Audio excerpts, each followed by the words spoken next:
ಕಂಸ ಎಂದಿಗಾದರೂ ಬದಲಾವಣೆ ಆಗುತ್ತಾನೆ ಎನ್ನುವುದನ್ನು ಎಂಥ ಹುಂಬನು ಕೂಡ ನಂಬಲಾರ.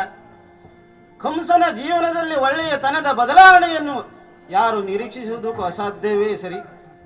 ಕಂಸನ ಜೀವನದ ಪರಿಸ್ಥಿತಿ ಹಾಗೆ.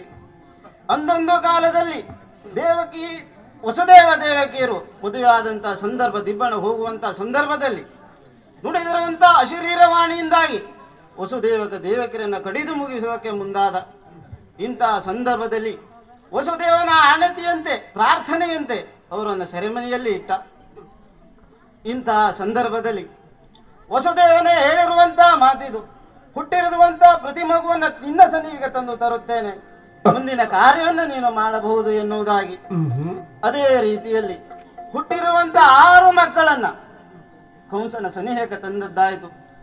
ಹೀಗೆ ಬಂದಿರುವಂಥ ಮಗುವನ್ನು ಕಂಸ ಮಾಡಿದ್ದಾದರೂ ಏನು, ಆ ಮಗುವನ್ನು ಬಂಡೆಕಲ್ಲಿಗೆ ಬಡಿಯುವುದರ ಮುಖಾಂತರವಾಗಿ ಆ ಮಗುವನ್ನು ಒಂದು ಮುಗಿಸಿದ್ದಾನೆ.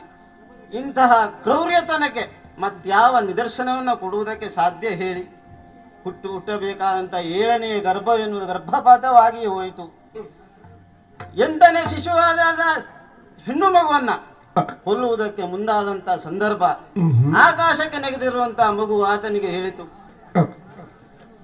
ನಿನ್ನ ಮರಣಕ್ಕೆ ಕಾರಣವಾಗಿರುವಂತಹ ಮಗು ಪರಸ್ಥಳದಲ್ಲಿ ಇನ್ನು ಬೆಳೆಯುತ್ತಾ ಇದ್ದಾನೆ ಎನ್ನುವುದನ್ನು ತಿಳಿದುಕೊಂಡಂತ ಕಂಸ ಆ ಮಗುವನ್ನು ಕೊಲ್ಲುವುದಕ್ಕಾಗಿ ಅನೇಕ ದಾನವರನ್ನ ಆತನ ಆ ಕಡೆಗಟ್ಟಿದ.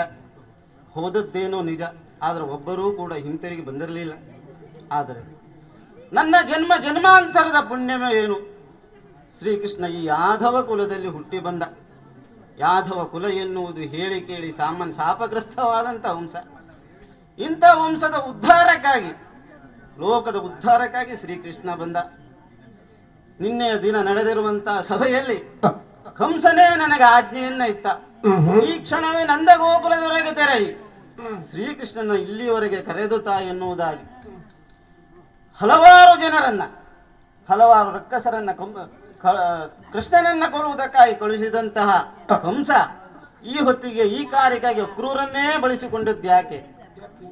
ಆತನಿಗೂ ಗೊತ್ತು, ಹೇಳಿ ಕೇಳಿ ಅಕ್ರೂರನು ಕೃಷ್ಣನ ಪರಮಭಕ್ತ ಎನ್ನುವುದಾಗಿ. ಯಾವ ಮಾತಿಗೂ ಯಾವ ಸಂದರ್ಭದಕ್ಕೂ ಕೃಷ್ಣ ಇಲ್ಲಿಗೆ ಬರದೇ ಇದ್ರೂ ಈ ಅಕ್ರೂರನ ಭಕ್ತಿಯವರೆಗೆ ಬಂದೇ ಬರುತ್ತಾನೆ ಎನ್ನುವುದಾಗಿ ಆತನಿಗೂ ನಂಬಿಕೆ ಇದೆ.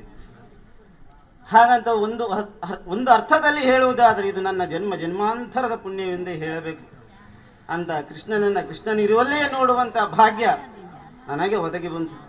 ಯಾವಾಗ ಆ ಕಂಸ ನನಗೆ ಸೂಚನೆಯನ್ನು ಕೊಟ್ಟನು, ಆ ಕ್ಷಣದಲ್ಲಿ ಮನಸ್ಸು ಎನ್ನುವುದು ನಂದಗೋಕುಲದತ್ತ ನಡೆಯಿತು.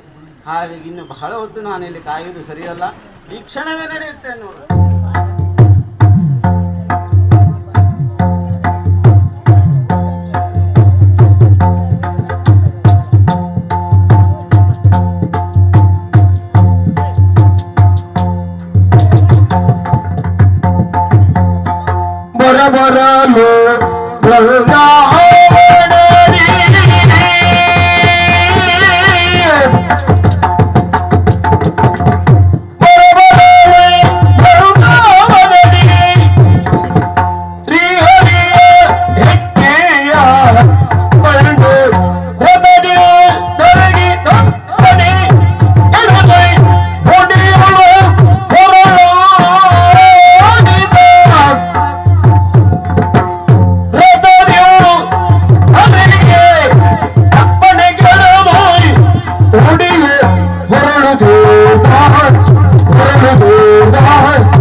ಸಂದರ್ಭದಲ್ಲಿ ಶ್ರೀಕೃಷ್ಣನ ಕಣ್ಣು ಮುಚ್ಚಿ ನೆನೆದಿದ್ದೇ ಗೊತ್ತುಂಟು.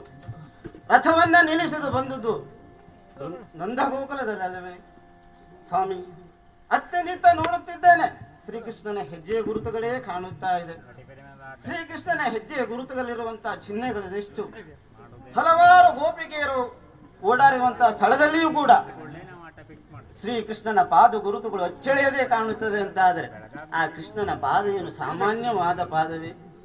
ಒಂದು ಸಂದರ್ಭದಲ್ಲಿ ಹಲ್ಲಿಯನ್ನು ಉದ್ಧರಿಸಿರುವಂತಹ ಪಾದ, 3 ಲೋಕಗಳನ್ನ ಅಳೆದಿರುವಂತಹ ಪಾದ, ಕಾಳಿಂಗ ಮರ್ದನವನ್ನು ಮಾಡಿರುವಂತಹ ಪಾದ.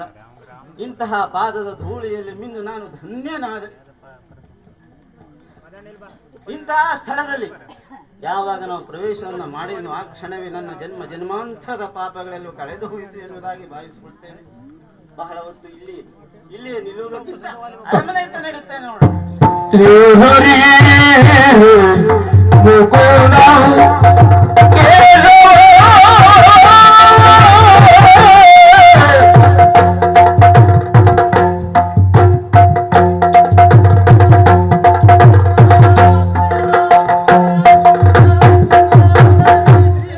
लक्ष्मी मनोहर